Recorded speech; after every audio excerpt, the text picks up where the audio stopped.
եկեղեցին եւ պետությունը անջատեն եւ պետությունը չպետք է խառնվի եկեղեցու գործերին։ Վարչապետի այս հայտարարությունը հոդս ցնդեց, քանի որ շատ շուտով Հայաստանի Հանրապետության քաղաքացիներն ականատես եղան նախադեպը չունեցող հակաեկեղեցական միարշավի, երբ իշխող քաղաքական ուժը ոչ միայն քմահաճորեն սահմանափակեց եկեղեցու իրավասությունները, այլև ուղիղ միջամտությամբ սկսեց կանոններ թելադրել, վարկաբեկել, ծաղրել, կեղծ մեղադրանքներով ձերբակալել հոգևորականներին ու եկեղեցուն սատարողներին, գրոհել Մայրաթոր Սուրբ Էջմիածնի վրա, հնչեցնել օրինական ընտրված կաթողիկոսին հեռացնելու կոչեր եւ քրեական հետապնդում հարուցել։ Իրավաբանները, օրենսգետները, հասարակական կազմակերպությունները, միջազգային կառույցներն այս միջամտությունը որակեցին օրենքի կոպիտ ոտնահարում եւ հակասահմանադրական, քանի որ երկրի գլխավոր օրենքով սահմանված է եկեղեցին եւ պետությունը անջատ են։ Լեմկին ինստիտուտը բաց տեքստով հայտարարեց, եկեղեցուն հարվածելը, պատմության դասագրքերը փոխելը եւ հոգեվորականներին կալանավորելը պատահականություն չէ։ Դա ծրագիր է, որի նպատակն է ջնջել հայի ինքնությունը։ Կարծում եմ յուրաքանչյուր գիտակից քրիստոնյա հայորդի չի կարող չդատապարտել ներկա իշխանության հայրենակործան, եկեղեցաքանդ այս արարքները, որոնք արվում են ոչ թե ազգի հոգևոր կյանքի նորոգության, այլ միանշանակ կործանման համար։ Ուստի պարզից էլ պարզ է նրանց իշխանամոլ, անթաքույց նենգ նպատակը, ունենալ կամակատար, անդեմ, անսկզբունք եկեղեցականներ։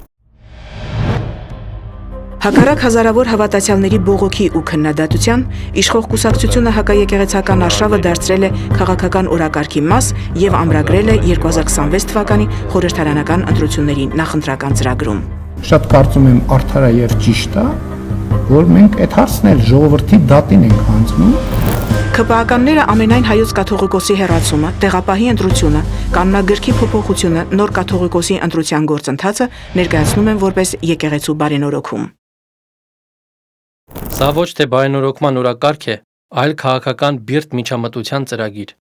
Ավելին, ակնհայտ է, որ այս օրակարգը փորձ է արվում լեգիտիմացնել ընտրությունների միջոցով, այն ներկայացնելով որպես հասարակական վստահություն ստացած նախաձեռնություն։ Հայաստանի իշխող կուսակցության նախընտրական ծրագրում կա մի կետ, որը չկա եւ չի լինելու աշխարհի որևէ կուսակցության նախընտրական ծրագրում։ Պարզվում է, որ եթե Աստված մի արասցե նրանք մնան իշխանության, նրանք պայքարելու են ամենայն հայոց կաթողիկոսի հեռացման համար։ Մայրաթոր Սուրբ Էջմիածնի արձագանքը երկար սպասել չտվեց։ Հրապարակված հաղորդագրության մեջ նշվում է, որ դատապարտում են քաղաքացիական պայմանագիր կուսակցության նախընտրական ծրագրում եկեղեցուն վերաբերող հակաօրինական կետերը։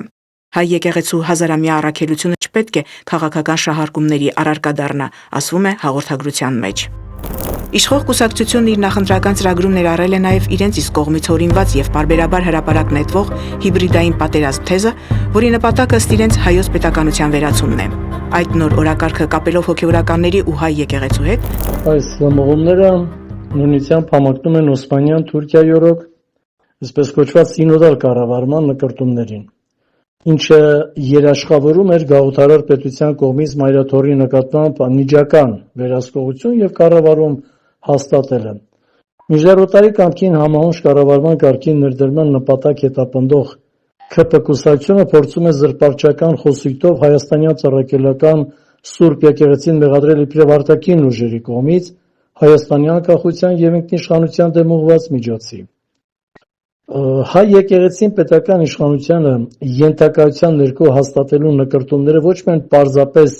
հակասահմանադրական են եւ հակակոնվենցիոն, այլև հղեն ինչպես ազգային եկեղեցու, այնպես էլ պետականության հիմքերի խարխլման սպառնալիքներով։ Ակնհայտ է, որ հակաեկեղեցական այս արշավի թեզերը ճշգրտորեն համընկնում են ադրբեջանական իշխանության եւ իրենց հոգեվոր առաջնորդի նենգ նկարտումներին, պաշտոնական հռետորաբանությանը եւ կոնկրետ քայլերին։